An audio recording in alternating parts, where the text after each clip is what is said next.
नमस्कार। कभी सोचा है कि चांद पर कदम रखते ही कोई हल्का क्यों महसूस करने लगता है, जबकि उसके अंदर का जो मैटर है वो तो उतना का उतना ही रहता है। तो आज हम फिजिक्स के इन्हीं तीन बेसिक लेकिन बड़े ही इंटरेस्टिंग कॉन्सेप्ट्स को समझने वाले हैं, मास, वेट और डेंसिटी। चलिए इनके बीच के इस कॉस्मिक फर्क को समझते हैं। ठीक है, तो चलिए शुरू करते हैं एक पहेली से। एक ऐसी पहेली जिसने शायद हम में से कई लोगों को बचपन में बहुत हैरान किया है और जो आज की हमारी बातचीत का सेंटर पॉइंट है। सवाल सवाल बड़ा सीधा सा है। किसी भी चीज का वजन चांद पर कम क्यों हो जाता है, लेकिन उसका मास मतलब द्रव्यमान बिल्कुल नहीं बदलता? इसका जवाब इन्हीं तीनों कॉन्सेप्ट्स में छिपा हुआ है। तो इस पहेली को सॉल्व करने के लिए हमें अपने पहले क्लू को समझना होगा, और वो है मास यानी द्रव्यमान। ये हमारी कहानी का वो कैरेक्टर है जो कभी नहीं बदलता, चाहे वो यूनिवर्स के किसी भी कोने में चला जाए। चलिए इसको थोड़ा और पास से देखते हैं। तो ये मास है क्या? देखिए, बिल्कुल आसान भाषा में कहें तो ये किसी भी चीज में मौजूद मैटर की टोटल क्वांटिटी है। मतलब कोई चीज कितने स्टफ से बनी है। जैसे आपके फोन में जितना भी प्लास्टिक है, मेटल है, ग्लास है, वो सब मिलकर उसका मास बनाते हैं। अच्छा, ये स्लाइड मास के बारे में सब कुछ बता देती है। इसे हम किलोग्राम में मापते हैं। ये एक स्केलर क्वांटिटी है, जिसका मतलब है इसमें सिर्फ एक वैल्यू होती है, जैसे 70 किलो। इसकी कोई डायरेक्शन नहीं होती।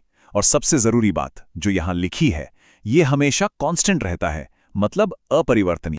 और यही बात इसे सबसे स्पेशल बनाती है। किसी भी चीज का मास यहां पृथ्वी पर, चांद पर या फिर गहरे स्पेस में कहीं भी नहीं बदलेगा। ये उसकी अपनी फंडामेंटल प्रॉपर्टी है जो हमेशा एक जैसी ही रहती है।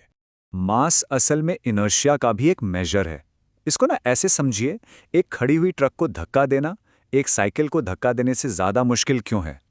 क्योंकि ट्रक का मास ज्यादा है, इसलिए उसका इनर्शिया भी ज्यादा है। वो अपनी स्टेट ऑफ रेस्ट को बदलना ही नहीं चाहता। तो अगर मास नहीं बदलता, तो फिर चांद पर हल्का महसूस होने का राज क्या है? यहीं पर हमारी पहेली का दूसरा और सबसे इंटरेस्टिंग हिस्सा सामने आता है, वेट यानी वजन। ये वो वेरिएबल है जो जगह के साथ बदलता है, और सारे कंफ्यूजन की जड़ भी यही है। यहां थोड़ा ध्यान से देखिए, वजन मैटर की क्वांटिटी नहीं है। ये एक खिंचाव है, एक फोर्स है। ये वो ग्रेविटेशनल फोर्स है जो कोई प्लैनेट किसी ऑब्जेक्ट पर लगाकर उसे अपनी तरफ खींचता है। इसका फॉर्मूला भी बहुत सिंपल है। Weight W is equal to mass M multiplied by acceleration due to gravity G। यहाँ M तो हमारा वही हीरो है जो कभी नहीं बदलता, और G है ग्रेविटी का वो खिंचाव जो हर जगह अलग अलग होता है। तो अब देखिए, इस फॉर्मूले में ही हमारी पहेली का पूरा जवाब छिपा है। अगर M हमेशा कांस्टेंट रहता है, तो फिर वो कौन सी चीज है जो W यानी वजन को बदल रही है?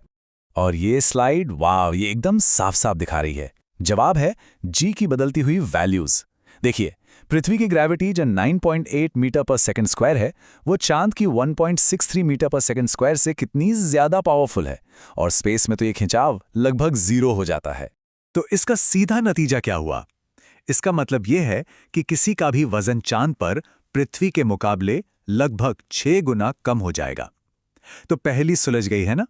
आपका मैटर उतना ही है, बस चांद का खिंचाव कम है। तो अब जब दोनों क्लूज हमारे हाथ में हैं, चलिए इन्हें एक बार आमने सामने रखकर सारे डिफरेंसेस हमेशा के लिए क्लियर कर लेते हैं।